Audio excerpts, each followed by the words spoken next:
Hello YouTube, Zilly Hand Grenade. How's it going? So today I have a very good replay for you in my FW190 D-9, and this is the Russian premium. Please don't ask me how much it cost. It was way too expensive. Should not have paid that much for this plane. But can't take it back now, so might as well get the most I can out of it.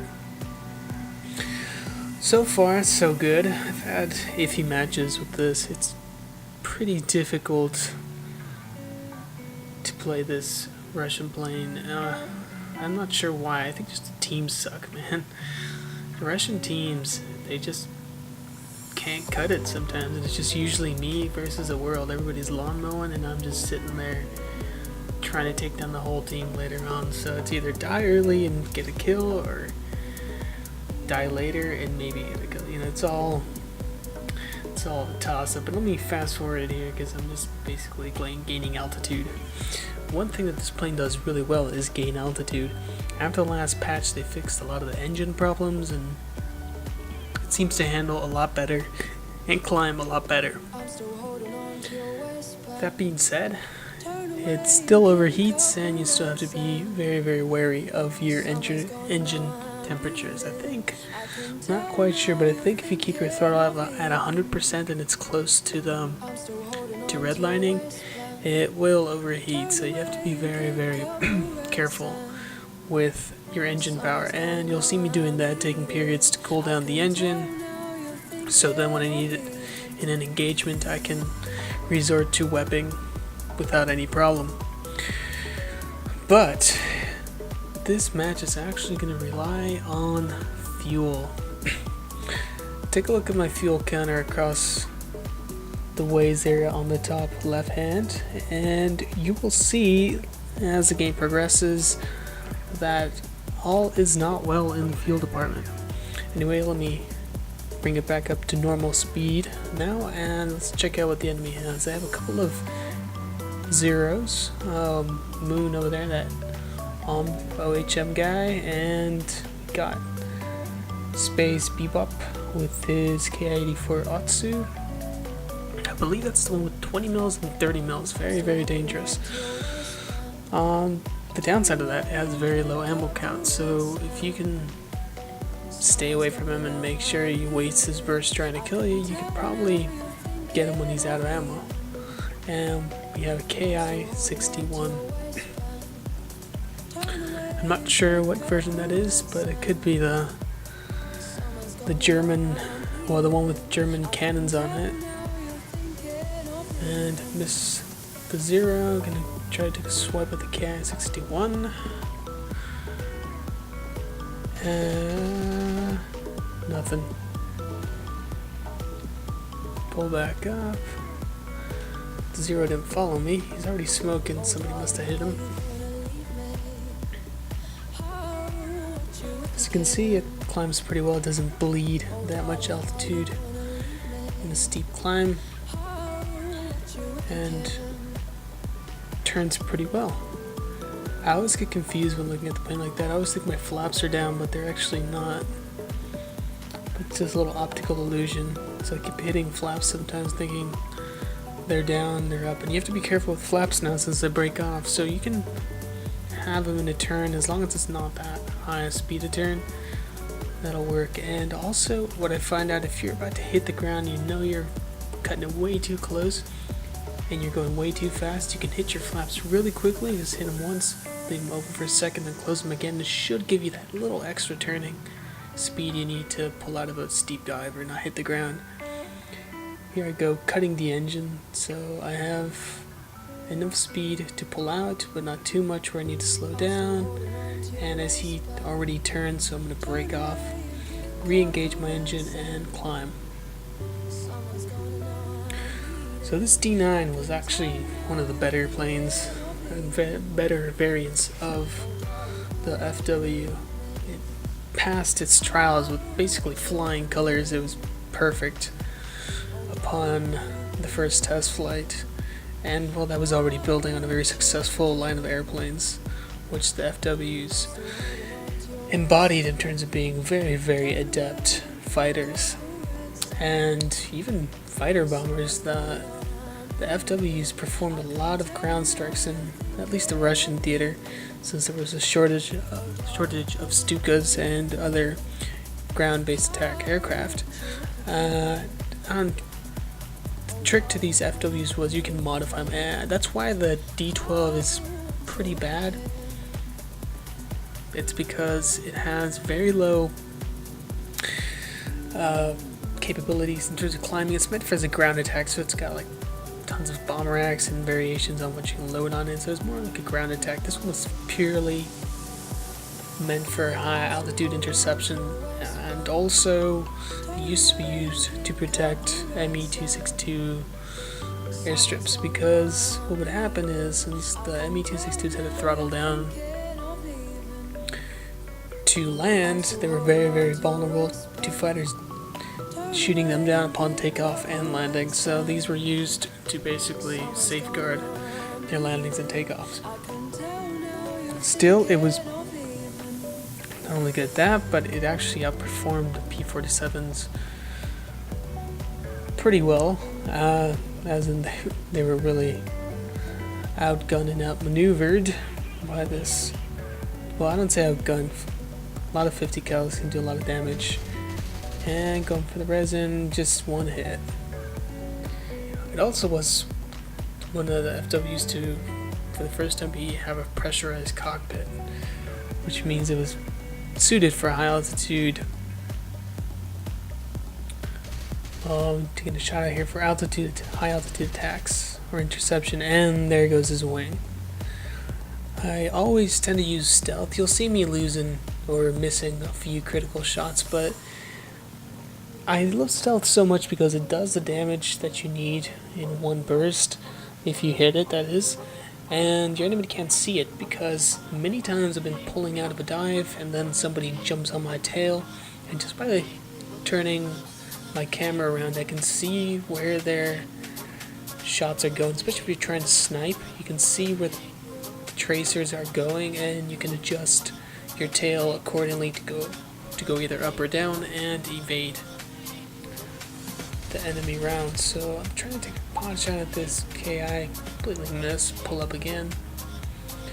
There's 3 of us down here, probably should be climbing, but I had a feeling that the other 2 remaining enemy planes, which is a 0 and a KI-84, actually are back at base trying to reload. In the meantime, that's why we're going after this poor bomber who doesn't seem to care very much until, oops, there we go. Tizzy actually smashed into him trying to kill him. Oh well. It happens. We get too bold and we end up ramming into the enemy. As long as it's not intentional. Even though now with bombers it is very intentional that you will get rammed, and for the most part it survived, because at least the American bombers are now freaking fortresses. Trying to shoot them down is incredibly difficult. Even if you have the famous German 30mm cannons, you're still sparking 30mm cannon rounds on their wings, which is absolutely insane. That being said, if you hit them in the right place, no amount of sparking will stop them from losing their wings and blowing up. So you just need to be very, very, very careful on where you shoot American bombers now and how you approach them. So you have to be way up high, dive down, and get out of there once you make your run. And I'll have an upcoming video on that in the next few days, showing you how to do that properly, because I see so many people try to tail chase them. And in the past it might have worked, you might have damaged it enough where they go down, and yes, more likely than not you die, but after this last patch it's almost impossible for you to be able to kill a bomber from the back without getting seriously damaged or shot down altogether. And even if you ram him, I've rammed a B-24 with an N1K2 in one of the events out of just sheer desperation. Was out of ammo, smoking, engine was about to die, so I gotta screw it. Rammed him, perfectly fine, kept flying like no problem. So until they change that, you have to be very, very careful what you do. So while I was chatting away there, I was trying to sneak into their base, take a peek at what's going on. I see one down there, and you can see the other one right near their base, just taking off. There he is. So there's one. I'm actually gonna go try to head off the KI-84 since he's the biggest threat. He's got bigger guns, more powerful engine, and I can basically outrun him. BNZ this A6M3 all day and all night. So priority targets, guys, priority. Also, he does have 2 kills, 3 kills soon to be. Actually no, I think he actually just has 2 right now. Anyhow, gonna go in for a dive. You can see it's pretty easy to toss this guy into a dive. He turned. I don't want to lose my speed, so I'm gonna go help my yak buddy right here. And going. And this is another instance where I suck at shooting.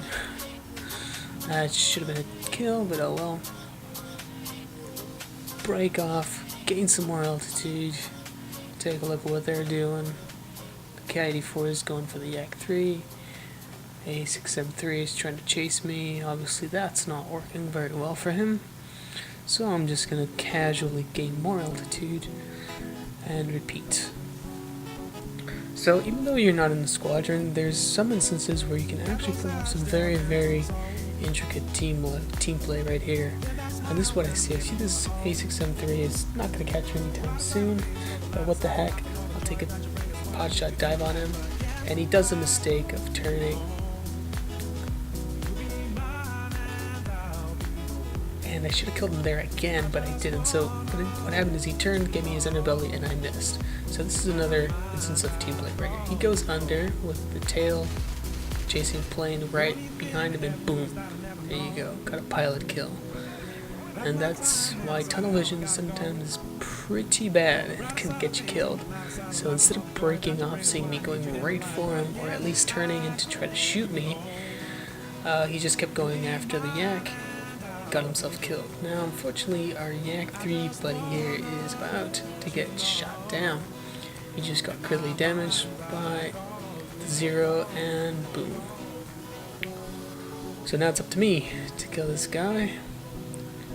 And I take a few shots at him and just get a freaking hit on probably his tail or his wing. So I know I've hit him a few times. So what I'm going to do is gain altitude, have him try to chase me, stall out. Then I'm going to go get him, hit my flaps so I turn faster. And he's turning away from me. Come on, another hit. So that's 2 hits for me. I know he's probably damaged, but didn't crit him, so I'm kind of worried. He's trying to shoot me there. I did see he's only shooting his machine guns, his light machine guns, unless he's shooting stealth cannon out, which I doubt, but maybe he is. Here we go again. Another miss. Come on. And another hit. Fortunately for me, between those 3 hits, that was enough to take him down. So, unless he miscalculated and slammed into the ground without knowing, so that's that. And remember what I told you about the fuel? Well, now look at my fuel. I'm in big trouble, and there's 3 AI left. So crap. Oops.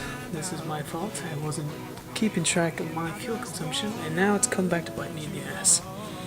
Okay, so fortunately the AI is close by, so I'm like, okay, I got 1 minute and 43 seconds of fuel. I have to kill 3 AI. Was that 4 AI? No, I think it was 3 AI. And here we go. 1, 2, 3. Crap. No, I believe it's 4 AI, because I start aiming for this dive bomber here, this B5N2, and yeah, 4 4 freaking AI out to shoot down. I'm like, no, this is impossible. I'm never gonna do this with 25 seconds of fuel. So, bigger target first, since I still have plenty of cannon ammo. G4M1. Took away his tail control. One last little burst. Yeah, that was his tail control, and I believe I got one of his flaps on his wings, so that should be enough to take him down eventually. Now, on to Ryan. Trying to aim my shots. I do have stealth, so I'm kind of guessing here till I get the range right.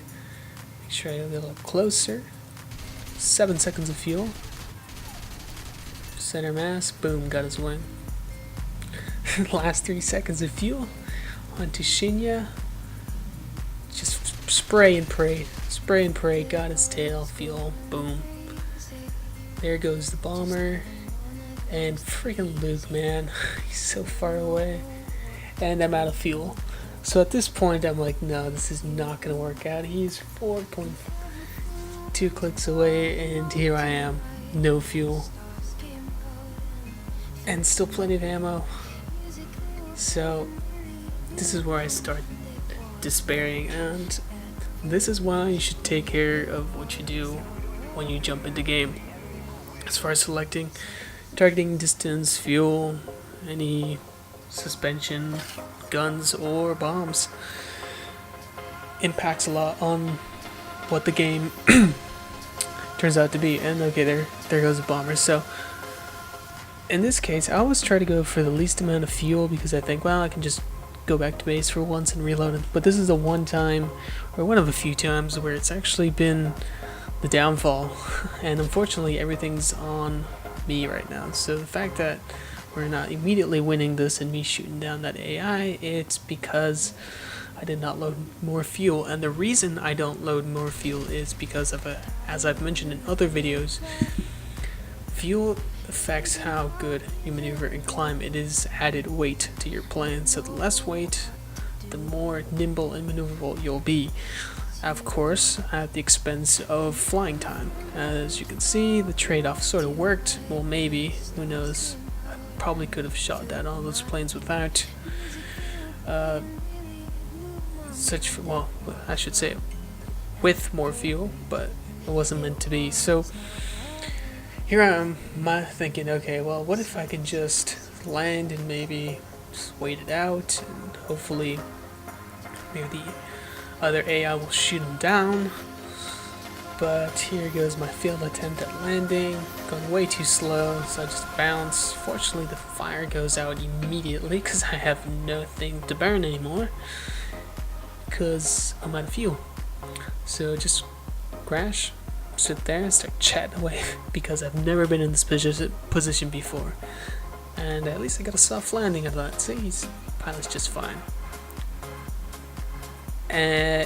So I don't know, if I leave the game, we might lose. So I'm really just scratching my head on this. So while I'm trying to figure what the heck's going on and what to do next, just notice that I do recommend using the least amount of fuel, but the planes that have 20 minutes of fuel as their minimum, you might be cutting it short. So always keep an eye on your fuel levels. The other thing is, if I would have gone back to base and refuel and reload, that would have given the Zero and the K-84 enough time to reload, repair, gain altitude, and basically be on equal terms. We had the altitude advantage there, so it probably was for the best. And honestly, killing those 3 AI was just complete luck. I shouldn't have been able to kill those AI. But anyways, I'm still trying to figure out what the heck to do, right? I got this situation here, and you see the other thing that's going towards the ground? Yeah, that was Luke. He did me the great honor of crashing. So, we won this. Thank friggin' God. And I got Final Blow and Tear the Sky. Great. So, extremely lucky, but it just goes to show, watch your fuel throughout the game, and made tons of money. Hope you enjoyed this. I'll come back to you tomorrow with the bomber guide. But until then, I'll catch you guys in the skies.